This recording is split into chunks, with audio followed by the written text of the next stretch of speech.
that I'll return, you can kiss my ass. You don't, no. You don't. Fuck you. Okay. That's contempt. That's 93. Keep going. Fuck you. That's another Fuck you 93. again. That's another 93. That's another 93. Profanity can be used as an attention getter. And I think it got the court's attention, but he's in need of service. Oh, he did.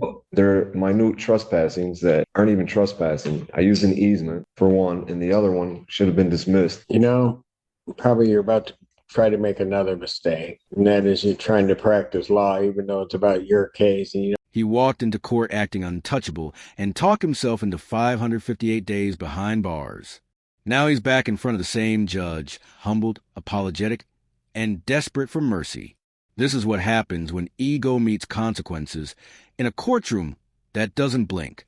I have a law degree. Today we're in Judge Simpson's courtroom, and this time we're dealing with a defendant who must have had a full personality transplant behind bars because the switch-up is wild. Last time he was here, he mouthed off at the judge like he was auditioning for World's Angriest Inmate, dropping attitude left and right like it was buy one get one free. Now he's back looking like a man who's been humbled by fluorescent lights, cold metal beds, and meals that legally qualify as edible. It's honestly amazing how a few nights in a concrete box can turn a tough guy into someone who suddenly respects authority like it's a survival skill. The whole vibe is less, I run the courtroom, and more, please sir, may I have a second chance? And he's begging for sympathy so he doesn't have to serve the full jail sentence. He earned one insult at a time. So here's the question, is this real remorse or just panic hitting him like a brick wall? Let's go ahead and dive in. Defense counsel has filed an emergency motion to attempt to purge the contempt in this matter. You have. And I first give the floor to my client. Pardon? I'm giving my client the floor. Your Honor, there's no excuse for what I done, man. I lost my composure and I directed my frustrations at you. I apologize for being disrespectful to you and your court, wasting time, the people. Hopefully you accept my apology and reconsideration of the time you've sentenced me to. Thank you. Your Honor, we have referred him to our aimed social work division to help him work through in some of the personal issues that he's going through that culminated in his outburst in court. You've been a judge for a very long time, set a very high bar for people as they appear before you. I think we communicate differently. Some people, even though it's socially inappropriate, use profanity, and profanity can be used as an attention getter. And I think it got the court's attention, but he's in need of service. Oh, he did. He's in need of services, Your Honor. He's in need of services, and we're trying to sort through a plan to present to the court, if you would accept his humble apology to help him move the cases forward. Anything from the people. Well, Your Honor, we were all present for it. I had a chance to review the video. It's actually worse than what the court noted. I'm sure the court's seen the video, but it was worse than what the court noted. I will leave it to the discretion of the court, but if there's going to be a modification or change of the sentence imposed by the court, I would certainly like there to be a plan in place for Mr. Terrell. That would be the minimum, or would be the alter or change its sentence. Mr. Terrell, what was going on with you? Well, there's a lot of issues that I'm under currently. One, I'm unemployed. I can't obtain a driver's license. Without those, it's hard to provide for yourself. The charges, once we get into it, you'll see that they're frivolous charges. They should have never been brought to the court's attention. They're minute trespassings that aren't even trespassing. I used an easement for one, and the other one should have been dismissed. Just frustrations, man. There's no excuse for what I've done. I mean, it falls on me, man. No, it does. And he realizes that many other people are watching, and how the court handles it. We're hopeful that others won't use this as an example to act out as well. Well, but from the very beginning, the one thing that, as Mr. Brown correctly points out, I've been doing this a minute. And, Mr. Terrell, you were in my court, and I watched you because you were sitting in the back. you were sort of a dichotomy of things because as you sat back in the back of the courtroom, you sat there very respectful. You did everything. You sat in that back row, just patient as all could be. When you came up, you again, initially it was fine. You were maybe upset by the charges, but a lot of people were like that.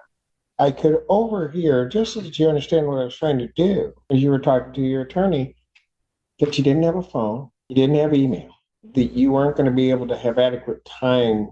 I would have just normally said it 2 weeks out, then whatever. So this defendant showed up to Judge Simpson's courtroom before, and let's just say that hearing went downhill faster than a car with no brakes. He let off a rapid-fire streak of insults, 10 in a row, like he was speedrunning contempt charges, and every single time he did it, the judge calmly stacked more jail time on top. By the end of the meltdown, he had racked up 558 days behind bars, all because he couldn't keep his mouth closed for 10 seconds. Now fast forward to today, and suddenly he's in front of the same judge with the emotional energy of a kid caught stealing candy, nervous, apologetic, and hoping nobody remembers what he did. The switch up is almost impressive. One minute he's playing the toughest guy in the building, the next he's shaking and begging for a bond motion so he can get out early. And of course, here come the excuses. I wasn't in the right state of mind. I had things going on. I didn't mean it. As if those somehow undo a full-blown courtroom meltdown. But this wasn't a one-time slip. This was repeated behavior after repeated warnings, and he still kept going like he thought consequences were optional. Even his attorney hinted that people are watching this case, which honestly just makes the situation worse for him. That's exactly why you can't let someone curse out a judge 10 times in a row and then walk out like it's no big deal, because then everyone thinks court is a suggestion, not a system. Actions have to mean something, and honestly, this judge is the perfect example of why consequences exist. He wanted to act like he was above the law, and now he's realizing the law doesn't bend just because you changed your tone the second time around.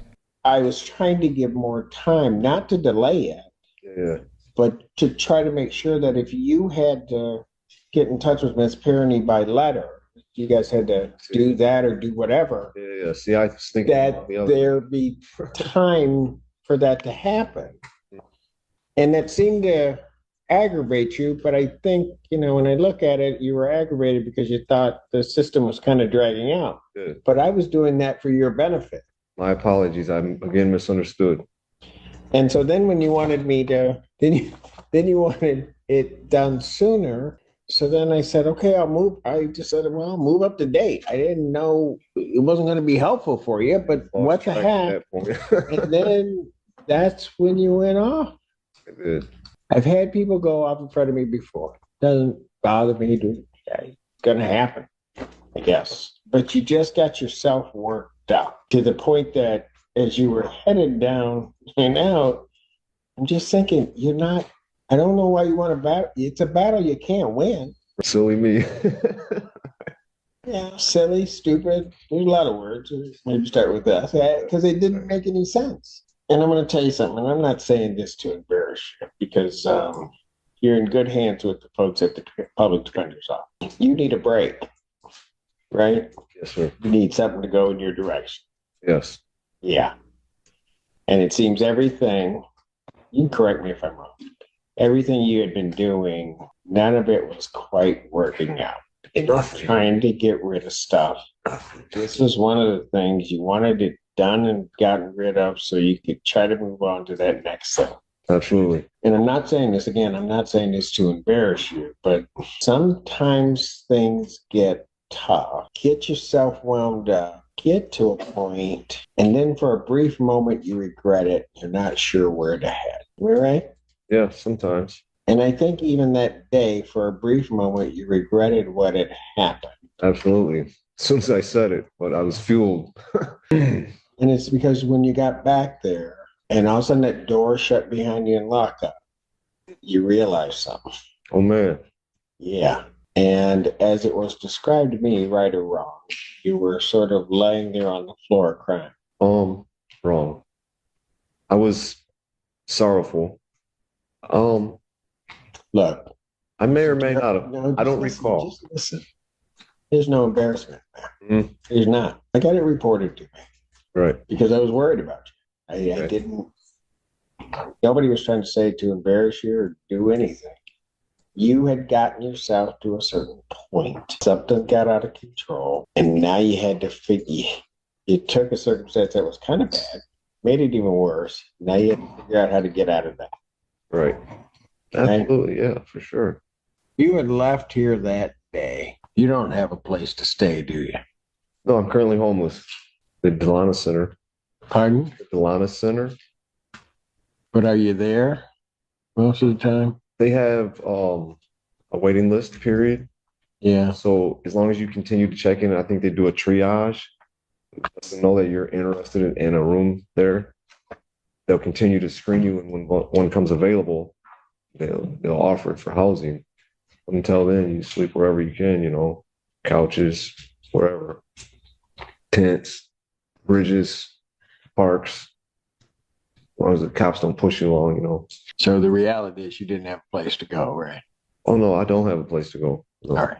Judge, he's even sleeping. Pardon? He was sleep deprived. He's sleeping. He's got a roof over his I probably head. was sleep deprived a little bit too.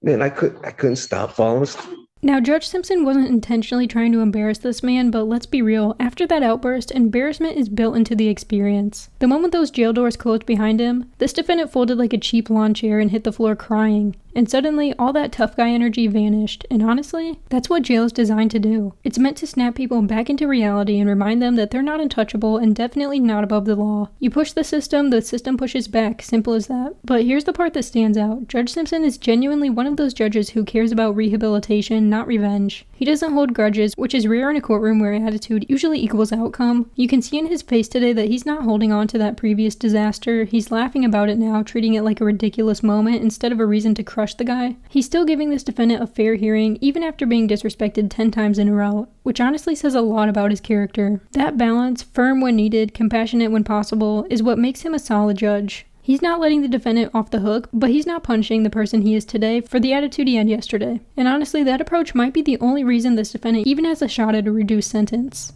Did you notice that? Couldn't, man. I just thought it was my relaxing voice and personality.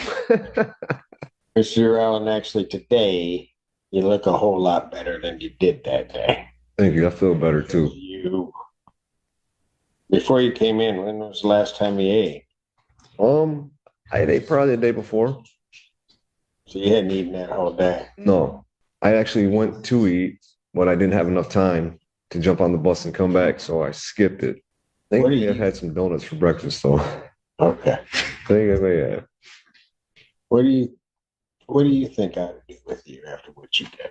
And you can do anything you want with me, Your Honor. Oh, I know I can. What I would like you to do for me is to let me go, and we'll have continued scheduling of the September 4th date. You'll see that I've told you the truth about the charges that are pending. They'll probably even get thrown out by then. Pardon? Once the prosecutor reviews them, they should probably get thrown out. Well, probably you're about to try to make another mistake, and that is you're trying to practice law, even though it's about your case and you don't have a law degree. Why don't you leave it to the experts that are around you? And, Yeah. sounds good. I think he's suggesting that you suspend or hang it over his head. Contempt, if Okay, not was that we sent him in? purge, Your Honor. I got it here and here. It was the 7th. Today's the 5th. Set it for September. No, I know I set him for September, but I said sentenced him. Can't just let you walk away from it. What you did is, so that you understand, this really isn't about you or me. It's about you, Yeah. but it isn't about me. You can say all those things you want, but the one thing in the past 25 years, I will tell you, I do not let people just disrespect this institution and walk away. It won't happen with me, and I'm sure Mr. Brown has told you that. I just don't. Okay. I understand, however, and balance that against sort of where you are and what you're trying to do. So we're currently set for September 4th at 9 a.m. What I'm going to do regarding the contempt, I will grant to a certain extent the motion, and I'm going to reformulate the 558 days that you talked yourself into. And when you're back there thinking, think about this, how you took a case with a maximum 30-day sentence and parlayed that to 558 days. Oh, goodness. So what I'm gonna do is take the 558 days. I will indicate defendant is to serve 93. I will give him credit for the 6 that he's been in and suspend at this time the balance. Thank you, Your When Honor. we come back, so it's down to 93 now. When we come back on the 4th, I'll consider whatever else I might do regarding that sentence. Thank you, Your Honor. Whether or not you serve the rest of it is going to be dependent upon your behavior, how you come into court. I don't ask anybody to, talk up to me. They don't have to like me. That's not my job. I'll tell you what, I like this Jarrell better than that other one I saw. Right. So let's just keep that up. You'll at least, and I don't like doing it this way, and I don't like saying it, you'll have a place, right? You're going to be eating regularly, and you're going to be looking a whole lot better, I think. Okay. Again, I don't like doing it this way, but All right. maybe some benefit can come out of it, and you'll be able to get with their aim division and see if we can just get certain things in place for you. Right on. All right, fair enough? Yeah. Yeah, that's all I can ask for. Thank you. Well, I'll tell you what, don't thank me. That man standing beside you, that's who you need to thank, because he was on me, and he was trying to explain and trying to make sure he didn't want to say anything off the record without Mr. Siller there, but I know. he was in your corner batting for you. And so you ought to be thankful for that.